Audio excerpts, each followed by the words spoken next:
નમસ્કાર. ચાલો આજે એક બહુ જ રસપ્રદ અને મહત્વના વિષયને સમજીએ. એ છે થ્રી ફેઝ ટ્રાન્સફોર્મરના કનેક્શન ડાયાગ્રામ. હવે આ સાંભળવામાં ભલે થોડું અઘરું લાગે, પણ આપણે એને એકદમ બિલકુલ સરળ બનાવી દઈશું. ઘણીવાર ટ્રાન્સફોર્મરની નેમ પ્લેટ પર આવા શબ્દો લખેલા હોય છે અને મનમાં સવાલ થાય કે આ સ્ટાર, ડેલ્ટા અને આ YD11 આ બધું છે શું? પણ ચિંતા ના કરશો, આ એક કોડ જેવું છે અને આજે આપણે સાથે મળીને આ કોડને ઉકેલીશું, એના દરેક ભાગને બરાબર સમજીશું. તો આપણે આખી વાતને સ્ટેપ બાય સ્ટેપ સમજીશું. પહેલાં તો એ જોઈશું કે કેટલા પ્રકારના કનેક્શન શક્ય છે. પછી એ કનેક્શન બને કેવી રીતે, સ્ટાર અને ડેલ્ટા. ત્યાર પછી એની જે સાંકેતિક ભાષા છે એને સમજીશું. અને છેલ્લે એક ઘડિયાળની મજાની ટ્રીકથી આખો કોન્સેપ્ટ ક્લિયર કરી દઈશું. સારું, તો ચાલો શરૂઆત કરીએ એકદમ મૂળભૂત વાતથી.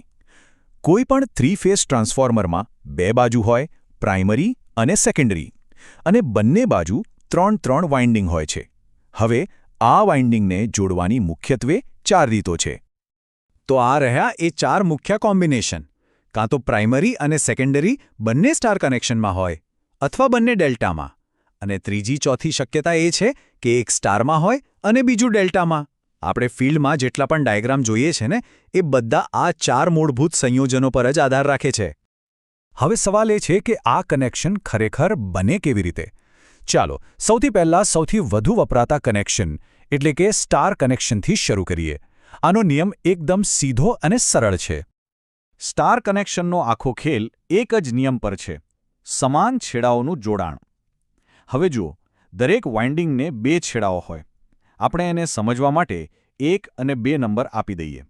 તો સ્ટાર બનાવવા માટે શું કરવાનું? કાં તો બધા જ 1 નંબરના છેડાને ભેગા કરી દો, અથવા તો બધા 2 નંબરના છેડાને. બસ. આ પ્રોસેસ ખરેખર બહુ જ સિમ્પલ છે. બસ 3 વાઇન્ડિંગ લો, એમના એક સરખા નંબરવાળા છેડા શોધી કાઢો અને એમને એકસાથે જોડી દો. જે કોમન પોઈન્ટ પર એ ત્રણે જોડાય છે એ જ બની જાય છે આપણો ન્યુટ્રલ પોઈન્ટ. લો, થઈ ગયું સ્ટાર કનેક્શન. ચલો હવે બીજા કનેક્શન પર જઈએ, જે છે ડેલ્ટા. જો સ્ટારનો નિયમ સમાન છેડાનો હતો, તો ડેલ્ટાનો નિયમ એનાથી બિલકુલ ઉલટો, એટલે કે વિપરીત છેડાનો છે. ડેલ્ટા કનેક્શનમાં આપણે એક બંધ લૂપ એટલે કે એક ક્લોઝડ સર્કિટ બનાવીએ છીએ. અને આ કરવા માટે આપણે એક વાઇન્ડિંગના છેડાને બીજા વાઇન્ડિંગના અલગ એટલે કે વિપરીત છેડા સાથે જોડીએ છીએ. અહીં યાદ રાખવાનો શબ્દ છે વિપરીત છેડા. આને બનાવવા માટે આપણે એક સાંકળ જેવું બનાવીએ છીએ. પહેલા વાઇન્ડિંગના 2 નંબરના છેડાને બીજાના એક સાથે જોડો, પછી બીજાના 2ને ત્રીજાના એક સાથે, અને છેલ્લે ત્રીજાના 2ને પાછા પહેલાના એક સાથે જોડી દો. આનાથી એક બંધ ત્રિકોણ જેવી રચના બને છે અને એને જ આપણે ડેલ્ટા કહીએ છીએ. તો આ બંને વચ્ચેનો મુખ્ય ફરક યાદ રાખવા માટે એક મસ્ત નિયમ છે. સ્ટાર માટે S પરથી યાદ રાખો સિમિલર એટલે કે સમાન છેડા, અને ડેલ્ટા માટે D પરથી યાદ રાખો ડિફરન્ટ એટલે કે જુદા છેડા. સ્ટારમાં આપણને ન્યુટ્રલ પોઈન્ટ મળે છે, જ્યારે ડેલ્ટા એક બંધ લૂપ બનાવે છે.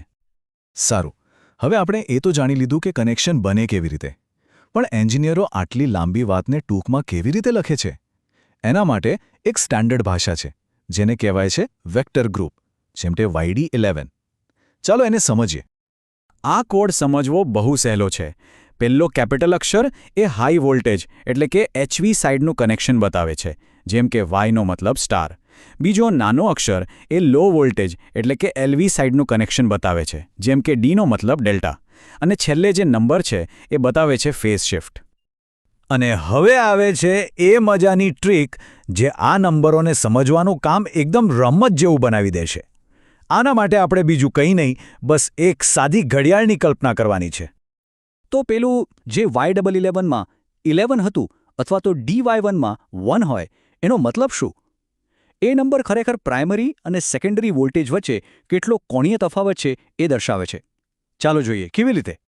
અહીંયા આખો ખેલ છે એક જાદુઈ નંબરનો, અને એ છે 30 ડિગ્રી.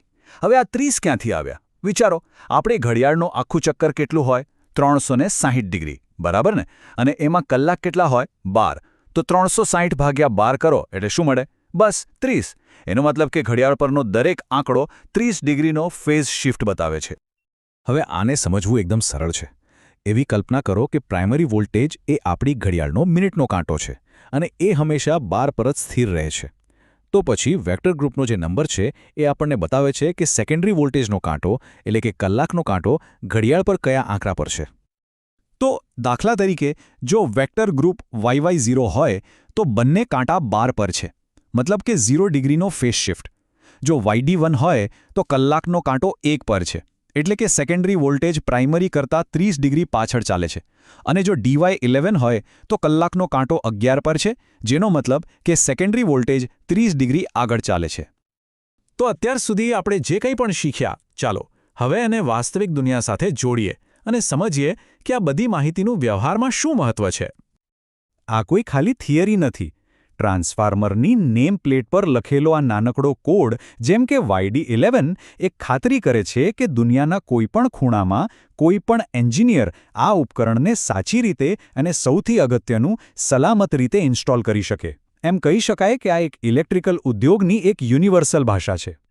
આપણે ઘણી બધી વાતો કરી, પણ જો આખા વિષયનો સાર ફક્ત થોડા મુખ્ય મુદ્દાઓમાં યાદ રાખવો હોય તો એ કયા હશે? બસ આ 3 નિયમો આ આખા વિષયનો નિચોડ છે. સ્ટાર એટલે સમાન છેડા, ડેલ્ટા એટલે જુદા છેડા, અને ઘડિયાળનો નંબર એ પ્રાઇમરી અને સેકન્ડરી વોલ્ટેજ વચ્ચેનો એંગલ બતાવે છે. જો આ 3 વાતો યાદ રહી ગઈ તો હવે કોઈપણ 3 ફેઝ ટ્રાન્સફોર્મરનો ડાયાગ્રામ તમારા માટે કોઈ કોડ નહીં પણ એક ખુલ્લી કિતાબ જેવો છે.